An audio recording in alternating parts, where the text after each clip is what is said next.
Take questions for head coach Jared Bednar. Go ahead, Eric.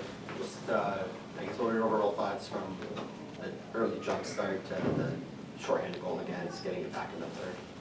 Yeah, well, I love their game 5-on-5. You know, like first period, I thought we could have been up more. Second period, we were really good again.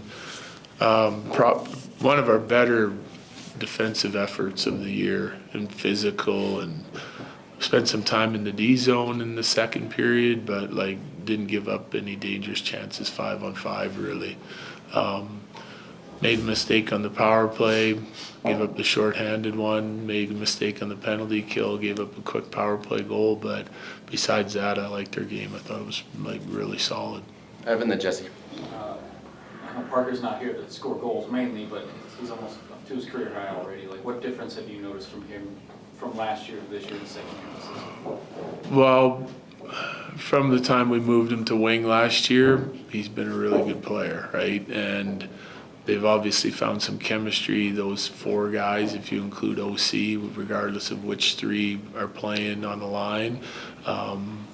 They're just such a good, solid defensive line. They work really hard, and they're always connected as a group. They seem to be in tune with one another, and they're creating scoring chances too. They don't score easy, but that line had two tonight, right? And like the other night in Seattle, I think they were, 97% expected goals for percentage. So they're winning the shot attempt battle. They're getting to the net front. I mean, they're hard to play against, and we can play them against anybody. They played against Shifley tonight. I mean, they're playing against their matchup and sometimes against the top lines on other teams and still getting it done.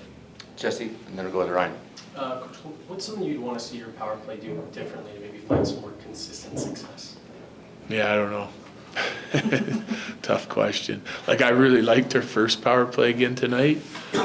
Problem is, then there's one that I don't like, right? And we make the mistake on it, which makes it a little bit even worse. But yeah, that's a tough question, because depending on which power play I look at is whether I like it or don't like it, and what I like about it and what I don't like about it kind of shifts around a little bit. Ryan, then John. Do you believe the PK needs to make a few adjustments, or do you feel like the issue is with taking perhaps too many penalties in key moments? Yeah, I don't know. We're second in the league on the penalty kill, so they make adjustments every night depending on the personnel that we're facing. I just feel like they've been rock solid all year for us. You're going to give up a goal here and there at the man advantage. Tonight we made a mistake off the face-off. They got a little bit of a lucky bounce to get it into the middle guy, and then they execute on the next play. So it's going to happen. You're hoping that when you make a big mistake like that your goalie comes up with a save, and they've been really good in that area. That one was pretty tough to come up with. Obviously, he's alone on the back door. So, but overall, I feel like the PK has been dialed right in.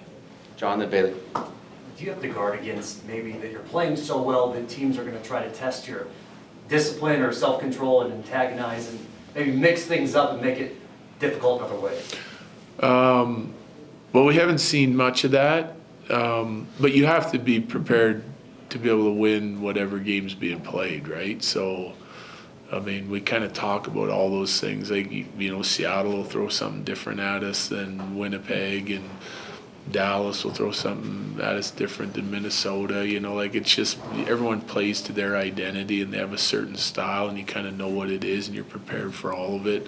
And then sometimes games will just take a turn in a different direction, but you got to be ready to adjust and play on from there and win the game that you're playing on that given night, whatever style it is, right? And that's what I like about our team. Like, we're playing teams that are playing really hard and competing hard, and we're right there with them and still finding ways to get the job done. You're good, Bailey. Corey?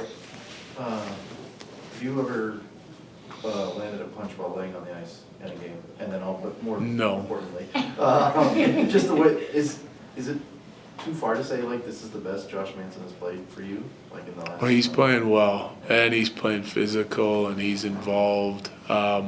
He's played some great stretches for us over the years. There's no question. I mean, there's games where he like, when he gets on a roll, he's in one direction or the other. It usually lasts a little bit.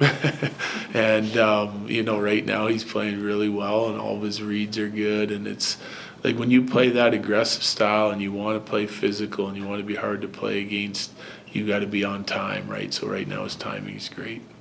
Colleen? Nathan McKinnon only had one shot on goal tonight, and I mean, just what can you were talking about, you know, that fourth line really stepping up. Yeah. What can you say about the depth and just the fact that those guys don't play as many minutes as Nate does, but still getting it done? Yeah, well, I mean, that's what you need to win, right? Your top guys are going to score all the goals every night, and sometimes it's a matchup, sometimes one guy on the line's struggling, sometimes could be any number of reasons, right? So, I mean, you got to have other guys step up and get the job done, and maybe you're tying one matchup and winning a different one that you didn't expect to, right? And that's what our fourth line did for us tonight. Finish with Eric. Follow up on Corey's question, Manson said that, you know, he credits this game this year to just being healthy. You've had years with Manson where he's been healthy, you've had years where he's been in and out of the lineup. Like, is it more than just the health for him that you're seeing stick out for his play? Again, like I maybe you guys aren't giving him enough credit for some of his past play. I'm really happy with the way he's playing. Don't get me wrong. I've seen it before, and I've seen it in large stretches before. But there's no question that in order to play your best, you have to feel your best. So I mean, if he's feeling really good now and that's helping him, then yeah, I can agree with him. Okay, thanks, sir. Yep, thanks.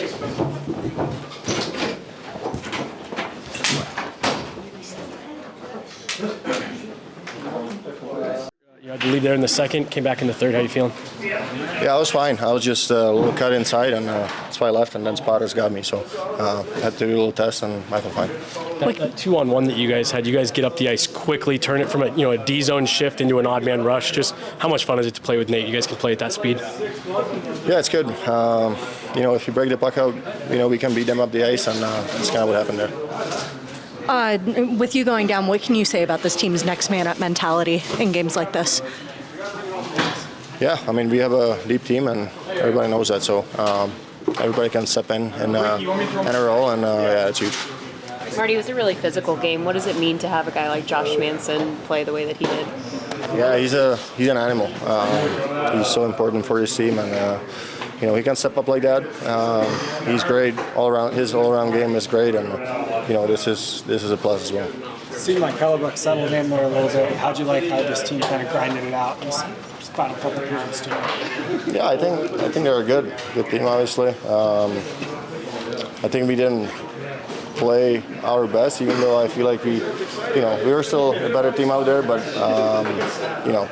I think in third they pushed a little bit. First two, I think we were better. But yeah, great game. Glad you played great, and important to play. How did this one unfold for you? Yeah, it's going to be a physical game in the division. 4 points on the line, and it's a team that's starting to come a little bit more now. They got their goalie back and a couple players back, and so we knew it was going to be a tough test. But yeah, I think the physicality just comes out in games like this, right? It's just we know it's on the line. Home ice this year, you guys continue to be almost invincible. What do you like about the game here tonight? Even though it wasn't perfect, how you guys found a way to win? Yeah, I loved our start tonight. I thought we started, right from the drop of the puck. We were taking it to them. That first period was really good. Barring special teams tonight, we give a one up on the PK and we give one up on the PP. Overall, I think 5-on-5 we played a really, really good game. So at home, it's going to take that. It's going to take that effort right from the drop of the puck to kind of set the pace on teams. What is the message in this room after you guys give up a shorthanded goal like that late in the period? I don't think we were worried. Yeah, no, I don't think we were worried. We actually, if anything, I was thinking in my mind, like, oh, they're going to go get one here at the start of the period now. So we have confidence. I mean, it's I don't think we were worried coming off that. After that hot start in the first period, how do you guys kind of manage emotions through the rest of the game? I think easily. I mean, when you come out and you start like that, you should have confidence that you can continue to carry that into the second period and the third period. I mean, there was the start we were looking for. They make it 3-2 there. What was the key to the defense kind of bowing up and preserving the win there in the final 10 minutes? Yeah, I think just getting heavy around the net. Obviously Wedgie playing great between the pipes for us, keeping things under the net, and I thought we were doing good decisions with the puck towards the end of the game. It sounds cliche, but it was get the red line, get it out, at our blue line, getting it out. Making smart plays, not trying to force anything towards the last 8 to 10 minutes of that game. This is a couple games in a row in December. The sequence with Marchment, the fight tonight, how do you kind of bottle up that energy this time of the season when you still have 40, 50 games to go? I don't think I can. No, I don't think if I knew how to do that, I just don't think I'd be as effective. I think when my game's kind of going, my feet are moving, and it's, creating good gaps and finding me opportunities to get physical, and it's just part of my game. I'm not looking for a fight. I honestly don't think the hit was really that heavy. I think it just kind of was a weird one, and I think he was kind of falling out of it already. So I'm not looking for a fight there at all. Especially, I didn't think it was a dirty hit. But it is what it is. We're up 2-0. I'm not trying to shift momentum, but just trying to protect myself more than anything. Where would you assess your game, these 30, 40 games that it's been since the season started compared to maybe the last 2-3 years? Yeah, I think I'm just feeling healthy, and that's been nice. Feeling healthy, and I feel like I've had a pretty decent jump compared to other years. I'm critical of my game, obviously, and there's a lot of plays out there that I want back. So I'm not getting head over heels on anything, but not. I think I'm just playing solid and trying to be reliable. I think that's the biggest word to use, is just be reliable kind of night in, night out. You guys are winning in close games, you're winning, blowouts here at home. Anything you can point to for this home cooking since those shootout losses in October? Sorry, what was the last part of that question? Anything just at home, what has put you guys in this run since those shootout losses in October? I think we're just playing well, and when you play here, it's tough to come into this building. We got good fans, and when they get behind us, like I said it out there, but when they get behind us, momentum shifts. Like we score a goal and they get loud and this building gets rocking, like it starts to carry and we can feel it and we can start pouring it on. So it has a lot to do with that, I think. Over the 30-game mark here, how do you feel like your game with Brent Burns as your partner on the back end has grown? It's been great. It took me 4 shifts in the first period there to start to finally realize that I just got to pass it over to Brent, and then he can make plays from there. He's been hot. I think that's 6 games in a row for him. He's a good player. I used to have to play against it in front of the net where pucks, San Jose would rim it out and he'd zip it to the net, and it was just lethal every single time. So it's nice to play with him now where I get to give it to him and let him just make plays up there. You've got a big one against Minnesota coming up. Do you approach that game any differently now that they have Quinn Hughes on the roster? I think you have to respect a player like that. He's a dangerous defenseman where he can create offense kind of out of nowhere. So, but we have played against him before. It's going to be a tougher test. I think it's going to change a couple things for them. Their power play and the way they play 5-on-5. Obviously, he can break pucks out, and so it's going to be a tough test. But I don't think it changes anything that we need to do besides just kind of be wary of him. So you're talking about the crowd getting hyped up.